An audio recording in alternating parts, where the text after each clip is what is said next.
12 choses qui te font gaspiller ton argent sans que tu t'en rendes compte. Aujourd'hui, beaucoup de personnes se plaignent de manquer d'argent. Elles travaillent dur, se lèvent tôt, se couchent tard. Mais à la fin du mois, le constat est toujours le même, rien n'est resté. La vérité, ce n'est pas que l'argent n'entre pas. Le vrai problème, c'est qu'il s'échappe silencieusement. Dans cette vidéo, nous allons voir 12 choses courantes, banales, presque normales, qui te font gaspiller ton argent chaque jour, sans que tu t'en rendes compte. Si tu comprends ces points et que tu les corriges, ta situation financière peut changer radicalement. 1. Acheter pour impressionner les autres. Beaucoup de personnes dépensent de l'argent non pas parce qu'elles en ont besoin, mais pour prouver quelque chose aux autres. Téléphone trop cher, habits de marque, sorties coûteuses, boissons, soirées. Tout ça, ce sont souvent des achats motivés par le regard extérieur. Le problème, c'est que les gens que tu cherches à impressionner ne paieront jamais tes factures.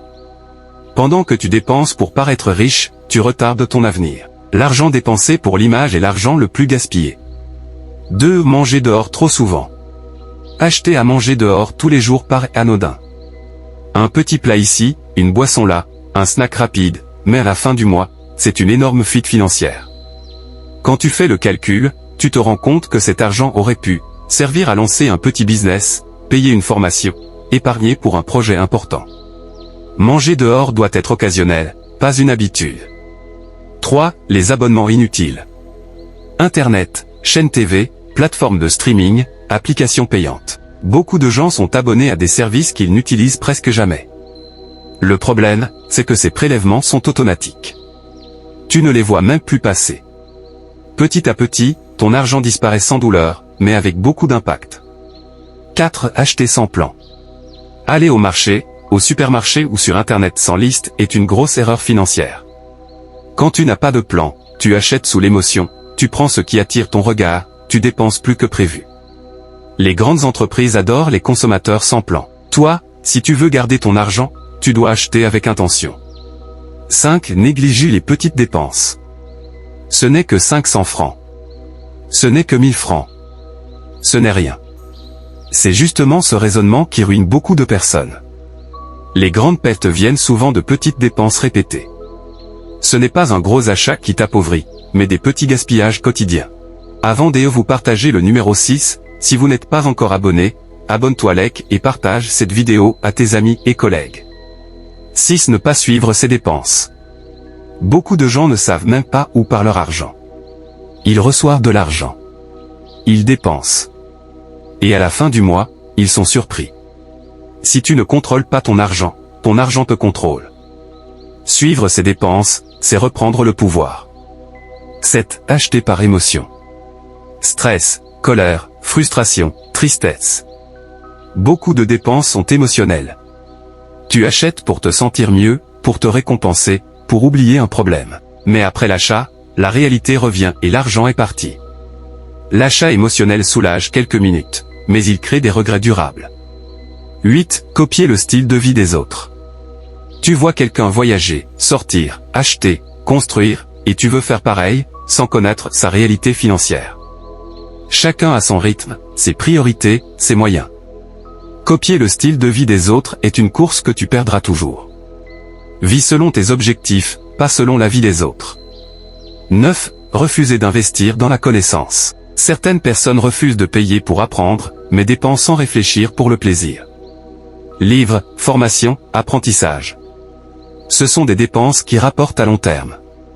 Ne pas investir dans ta tête te coûtera toujours plus cher que le prix d'une formation. 10. L'absence d'objectifs financiers. Quand tu n'as pas d'objectif clair, l'argent perd sa direction, les dépenses deviennent désordonnées, rien ne reste. L'argent sans objectif est comme une eau sans récipient, il s'écoule partout. 11. Les mauvaises fréquentations. Certaines personnes t'entraînent constamment dans des dépenses inutiles, sorties, boissons, fêtes, plaisirs excessifs. Tu veux être accepté, alors tu dépenses. Mais ton avenir ne sera pas construit par ceux qui te poussent à gaspiller. Ton entourage influence directement ton portefeuille. 12. Ne pas penser long terme. Vivre uniquement pour aujourd'hui est l'une des plus grandes causes du gaspillage d'argent. Quand tu ne penses pas à demain, tu dépenses sans tenue, tu ignores l'épargne, tu repousses les projets. Penser long terme, ce n'est pas se priver. C'est se respecter. Conclusion. Si tu manques d'argent aujourd'hui, ce n'est peut-être pas parce que tu ne gagnes pas assez, mais parce que ton argent part sans direction. Corriger ces 12 points peut transformer ta vie financière, même sans augmenter tes revenus.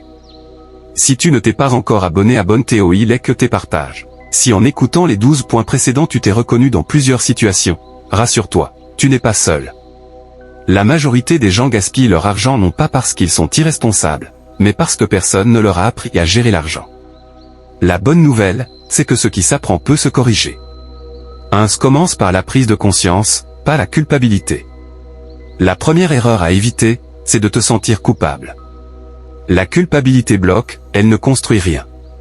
Dis-toi simplement, maintenant que je sais, je peux faire mieux. La richesse commence toujours par la conscience.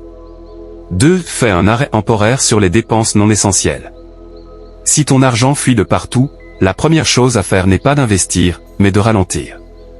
Pendant 30 jours, évite les sorties inutiles, limite les achats émotionnels, réduis les dépenses de confort. Ce n'est pas une punition. C'est une période de reprise de contrôle. 3. Mets en place la règle des 24 heures. Avant chaque dépense non urgente, pose-toi une seule question. Est-ce que j'aurai encore envie de cet achat demain? Attendre 24 heures suffit souvent à faire disparaître l'envie. Cette simple règle peut te faire économiser énormément d'argent. 4. Automatise une petite épargne, même symbolique. Beaucoup attendent de gagner plus pour épargner. C'est une erreur. Commence petit, 1000, 2000 ou 5000 par semaine. L'important n'est pas le montant, mais l'habitude. 5. Sépare ton argent en compartiments. Quand tout ton argent est au même endroit, il est facile de tout dépenser. Crée des catégories claires, dépenses essentielles, épargne, investissement, plaisir. Même si tu fais des erreurs, cette séparation limite les dégâts. 6. Change ton environnement financier. Supprime les applications qui te poussent à acheter, les notifications de promotion, les tentations inutiles. On sous-estime le pouvoir de l'environnement sur les dépenses. Si tu veux dépenser moins, expose-toi moins à la tentation. 7. Remplace une mauvaise habitude par une bonne. Ne cherche pas seulement à supprimer une dépense. Remplace-la. Exemple, au lieu de sorties coûteuses, fais la lecture ou formation, au lieu de manger dehors, il faut cuisiner, au lieu de scrolling, apprendre une compétence. Le vide crée la rechute. Le remplacement crée la discipline. 8. Fixe-toi un objectif financier clair et visible. L'argent obéit à la vision. Définis un objectif simple, monter un business, acheter un terrain, créer une source de revenus. Écris-le. Regarde-le chaque jour. Un objectif clair transforme tes décisions quotidiennes. 9. Apprends à dire non sans te justifier. Dire non à certaines dépenses, ce n'est pas être pauvre. C'est être discipliné. Tu n'as pas besoin d'expliquer ton non.